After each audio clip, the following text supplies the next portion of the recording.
આપકી અદાલતમાં સંજય દત્ત પર આરોપ છે કે તેઓ પોતાને મદદ કરનાર સાથીઓને ભૂલી ગયા છે. સંજુ, મારી પાસે 17 ઓક્ટોબર 1995નું છાપું છે, જેમાં જ્યારે તમે જેલથી પાછા આવ્યા તો બાલ ઠાકરે તમને ગળે મળી રહ્યા છે. ઘણું જૂનું છાપું ક્યાંકથી શોધીને કાઢ્યું.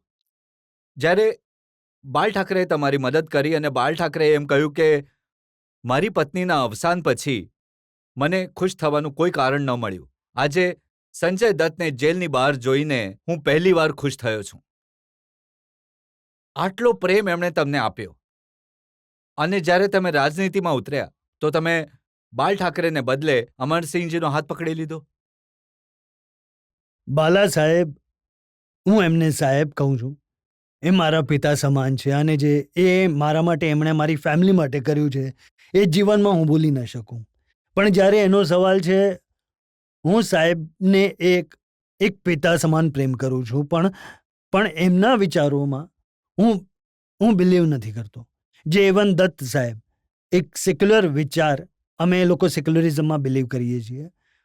તો એટલે સમાજવાદી પાર્ટી સેક્યુલર છે, લાઈક કોંગ્રેસ, તો એટલે હું સમાજવાદી પાર્ટી. ચાલો, કોંગ્રેસ તો સેક્યુલર છે. દત્ત સાહેબ હંમેશા કોંગ્રેસ પાર્ટીમાં હતા. તમારી બેન પ્રિયાએ પણ કોંગ્રેસ પાર્ટીથી એમપી છે. કોંગ્રેસ પાર્ટીથી તમારા પણ સંબંધ રહ્યા. તમે પણ સોનિયા ગાંધીને, મનમોહનસિંહજીને મળતા રહ્યા. પણ તમે કોંગ્રેસનો સાથ છોડી દીધો. મેં કોંગ્રેસનો સાથ નથી છોડ્યો. સમાજવાદી અલાયન્સમાં જવાની છે, તો ઇન અ વે હું કોંગ્રેસની સાથે જ છું. લાગે છે કે રાજનીતિના દાવપેચ તમે ધીરે ધીરે શીખી રહ્યા શીખું છો. છું. નહીં રજતભાઈ, રાજનીતિ ક્યારેય શીખી નહીં શકીશ. હું અહીંયાનો માણસ છું, અહીંયાનો નથી.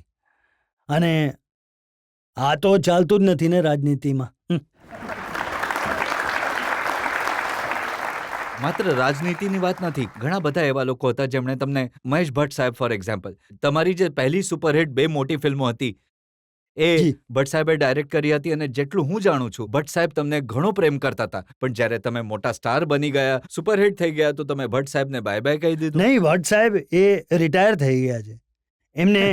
એમને હવે પિક્ચર નથી બનાવીને. જો કે હમણાં જ મેં 1 મહિના પહેલાં જ એમને મેસેજ મોકલ્યો હતો ભટ્ટ સાહેબને. મેં કહ્યું કે સાહેબ, એક સબ્જેક્ટ છે કે તમે જ કરી શકો છો. અને એમણે કહ્યું કે ચાલ મળી લઈએ. પછી મેં કહ્યું કે યાર, મને પિક્ચર ડાયરેક્ટ નહીં કરવાનું કહેતો તું. તો આઈ થિંક એ હવે રિટાયર થઈ ગયા છે. અને હું હંમેશા પ્રયત્ન કરતો રહીશ કે એક પિક્ચર એ મારી સાથે બનાવે. ચાલો, રાહ જોઈશું અમે એ ફિલ્મની. અને સુભાષઘઈ, એમણે તમને નાયકથી ખલનાયક બનાવ્યા, ઘણી સુપરહિટ ફિલ્મ આપી, પણ એના પછી તમે એમની કોઈ ફિલ્મમાં ન દેખાયા. સુભાષજી ક્યારે આવ્યા જ નહીં મારી પાસે.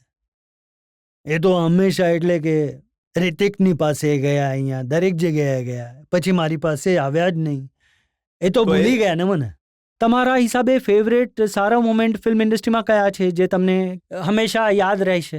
એક મોમેન્ટ હતી, એ સડકમાં જ્યાં મને લટકાવી દે છે ને. સડક જોઈ છે તમે? હા, થાંભલા પર. હા, તો મેં કહ્યું ભાઈ લટકાવી દો ને. એ થાંભલો નીચે પડેલો હતો રજતભાઈ, તો પહેલા નીચે સોડાવી દીધો, મને બાંધી દીધો. અને જ્યારે એ થાંભલો ઊભો કર્યો તો મેં બૂમો પાડવાનું શરૂ કર્યું, ભાઈ નીચે ઉતારો, ભાઈ ક્યાં લટકાવી દીધો. બેસ્ટ ડાયલોગ તમારો આજ સુધીનો કયો છે? बोलती है माँ क्या कुटुर कुटुर देख रही है. हाँ, इसको देख रही है. ये देख 50 तोला. कितना? 50 तोला. Thank you. તમને ઇન્ડસ્ટ્રીમાં લગભગ 30 વર્ષ થયા છે અને તમને પહેલો બેસ્ટ એક્ટર એવોર્ડ મળ્યો છે. વાસ્તવ માટે શું તમને આમિર ખાન જેવું નથી લાગતું તમારી સાથે અન્યાય કરે છે ફિલ્મફેરવાળા? સર, હું એક્ટિંગ અવોર્ડ માટે નથી કરતો યાર. You know,